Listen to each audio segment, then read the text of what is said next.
महाकुंभ में श्रद्धालुओं की भगदड़ में हुई मौत के बाद पंडित धीरेन्द्र कृष्ण शास्त्री ने जो बयान दिया था उसको लेकर अब उन्होंने विरोधियों को जवाब दिया है। जिस तरीके से उस बयान को लेकर प्रतिक्रियाएं सामने आ रही थी, छतरपुर में धीरेन्द्र कृष्ण शास्त्री ने यह बयान पर सफाई देते हुए कहा है कि इस बयान को तोड़ मरोड़ कर पेश किया गया है और वीडियो को पूरा सुना जाए। उन्होंने अपने समर्थकों से अपील भी की है।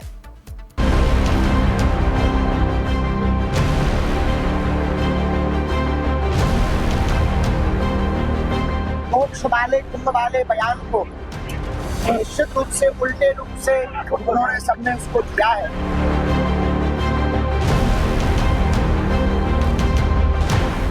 महाकुंभ में आस्था की डुबकी लगाने हर रोज लाखों करोड़ों की संख्या में श्रद्धालु संगम नगरी आ रहे हैं।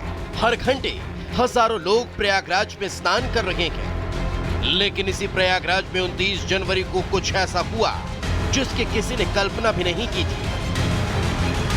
बेकाबू भीड़ की अफरा तफरी में 30 से ज्यादा लोगों की जान चली गई और इस पर बागेश्वर धाम के पीठाधीश्वर पंडित धीरेन्द्र कृष्ण शास्त्री ने एक बयान दिया जिस पर गदर मच गई। कुछ शरारती ताकतों ने उनके बयान पर ट्रोल कर दिया, जिनको धीरेन्द्र शास्त्री ने कुछ ऐसे जवाब दिए।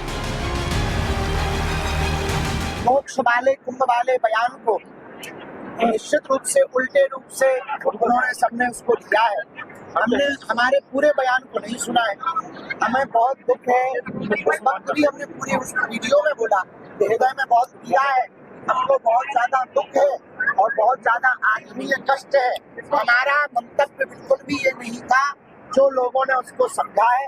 हमारे बयान को पूरा सुना जाए, जिस बयान पर ये बवाल मचाया जा रहा है। बागेश्वर धाम के पीठाधीश्वर का साफ कहना है मौत पर उनको भी पीड़ा है, लेकिन सिर्फ सनातन को आघात पहुंचाने के लिए कुछ राजनेता महाकुंभ को राजनीति का अड्डा बनाए हुए हैं। इतना विशालतम सनातनियों का आस्था का कुंभ लगा, निश्चित रूप से ये घटना जो हुई है बहुत हृदय विदारक है। रही बात टिप्पणियों की, तो राजनेता अपना अपना काम कर रहे हैं। सनातन राजनीतिक अड्डा नहीं है, राजनीतिक बयानबाजी का अड्डा नहीं है। होने वाली घटना 100 और 100 पर टिप्पणी करने का अड्डा नहीं है भैया। ये तो आस्था का अड्डा है, ये तो भरोसे का अड्डा है, संगम का अड्डा है, विश्वास का अड्डा है। पंडित धीरेन्द्र शास्त्री के मोक्ष वाले बयान के ट्रोल होने पर संत समाज ने भी काफी आलोचना की थी, जिसके बाद अब बागेश्वर धाम के बाबा ने माफी मांग ली।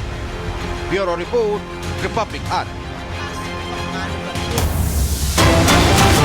बड़ी खबर संभल से, जहां संभल में बिजली विभाग की टीम पर हमला हुआ है। बिल ना जमा करने पर कनेक्शन काटने के लिए टीम पहुंची हुई थी। इस दौरान बिजली विभाग की टीम को लात घूस और डंडों से पीटा गया है। संभल में बिजली बिल ना जमा करने को लेकर के पहले भी ऐसी खबरें सामने आई थी और एक बार फिर से जब ऐसी ही बात निकल करके सामने आई तो बिजली विभाग की टीम वहां पर पहुंची हुई थी ताकि कनेक्शन को काटा जा सके। और इसी बीच उन पर किस तरीके से हमला किया गया, ये फर्स्ट एंड एक्सक्लूसिव तस्वीरें हम आपको दिखा रहे हैं कि देखिए संभल में जब टीम वहां पर पहुंचती है तो उन पर हमला किया जाता है। बिजली विभाग के कर्मचारियों को लात घूसों और डंडों से पीटा जाता है। और इसी बीच अगली खबर आपको बता दें, उत्तर प्रदेश के अमरोहा में एक युवक को थाने में रील बनाना भारी पड़ गया, जिसके बाद उसे पुलिस ने गिरफ्तार कर सलाखों के पीछे भेज दिया। आखिर ये पूरा मामला क्या है, इस 1 मिनट की रिपोर्ट में देखिए। हमने आपको दिखाया था कि लखीमपुर खीरी में किस तरीके से तेंदुए ने आतंक मचा रखा है, लेकिन अब आखिरकार जाकर लखीमपुर खीरी वासियों को इस तेंदुए के आतंक से निजात मिली है। रिपोर्ट देखिए। लखीमपुर में आखिरकार लोगों को तेंदुए के आतंक से राहत मिल गई है। वो तेंदुआ जो काफी समय से चहलकदमी करता दिखाई दे रहा था, जिसके डर से किसान अपने खेतों में नहीं जा रहे थे और गांव के लोग दहशत में थे, वो तेंदुआ अब वन विभाग के पिंजरे में कैद है। वन विभाग ने इसे पकड़ने के लिए पिंजरा लगाया था और तेंदुए को लालच देने के लिए पिंजरे से बकरी को बांध दिया गया था। जैसे ही ये तेंदुआ बकरी का शिकार करने के लिए आगे बढ़ा, वैसे ही वन विभाग के पिंजरे में कैद हो गया। इस इलाके में तेंदुए का अलग ही आतंक था, जो कई जानवरों को अपना निवाला बना चुका था, जिस वजह से लोग दहशत में थे। तेंदुए के पकड़े जाने से गांव के लोगों ने अब राहत की सांस ली है। तेंदुआ फिलहाल पूरी तरह स्वस्थ बताया जा रहा है। वन विभाग के मुताबिक तेंदुए का मेडिकल परीक्षण कराकर उसे जंगल में छोड़ दिया जाएगा। Bureau report, Republic Bharat.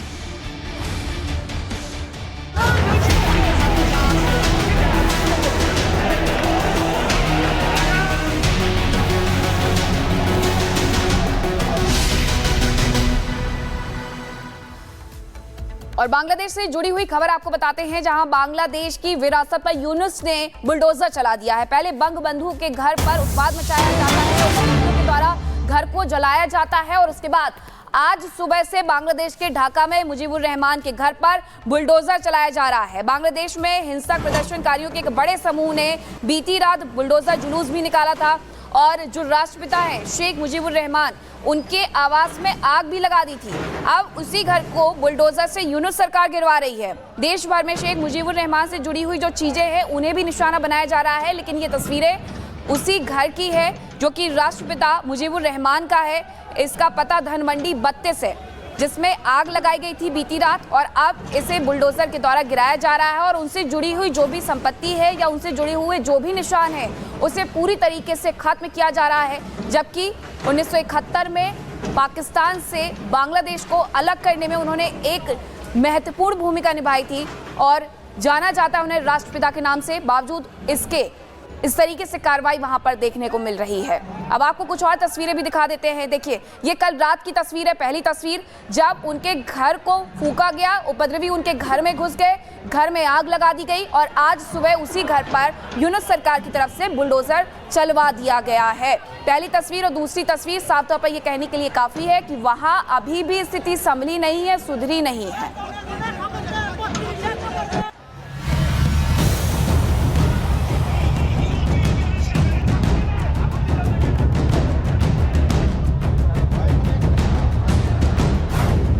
Bangladesh में फिर बढ़ रहा विवाद। प्रदर्शनकारियों ने मुजीब का घर तोड़ा। बांग्लादेश के ताजा हालात जो किसी भी परिचय के मोहताज नहीं हैं, क्योंकि हर दिन वहां से आ रही तस्वीर बांग्लादेश के ताजा हालातों से आपका परिचय करवाने के लिए पर्याप्त है। अगर आप इतिहास के पन्ने में झांक कर देखेंगे तो वहां से लेकर यहां आज तक बांग्लादेश में मुजीब और उनके परिवार के साथ हमेशा आपको नाइंसाफी ही नजर आएगी। और एक बार फिर बांग्लादेश से कुछ ऐसी ही तस्वीर सामने आई। दरअसल ये बांग्लादेश के संस्थापक कहे जाने वाले मुजीबुर रहमान का आवास है, जिसे प्रदर्शनकारी तोड़ रहे हैं, अपनी हिंसा का केंद्र बिंदु बना रहे हैं। दरअसल बांग्लादेश में आवामी लीग ने आज के दिन देश भर में प्रदर्शन का ऐलान किया था, जिसके बाद आवामी लीग के कार्यकर्ताओं की गिरफ्तारी का सिलसिला शुरू हुआ। कार्यकर्ताओं के घरों को तोड़ा जाने लगा, सड़कों पर आगजनी शुरू हो गई, और तो और शेख हसीना के दिवंगत पिता मुजीबुर रहमान के धनमंडी आवास पर तोड़फोड़ शुरू कर दी गई। खैर, ये बांग्लादेश के लिए कोई नई तस्वीर नहीं। 71 में अपनी आजादी के बाद से बांग्लादेश की सरकार और वहां के हालात बहुत कम समय के लिए ही स्थिर रह पाए हैं, और इस बार भी जबरन तख्ता पलट के बाद बांग्लादेश के वही हाल है। और कहा भी जाता है कि जो देश अपने संस्थापक की कद्र भूल जाता है, उस देश को इतिहास में सिर्फ अपने स्याह पन्ने में जगह दे पाता है। Bureau report, Republic Bharat.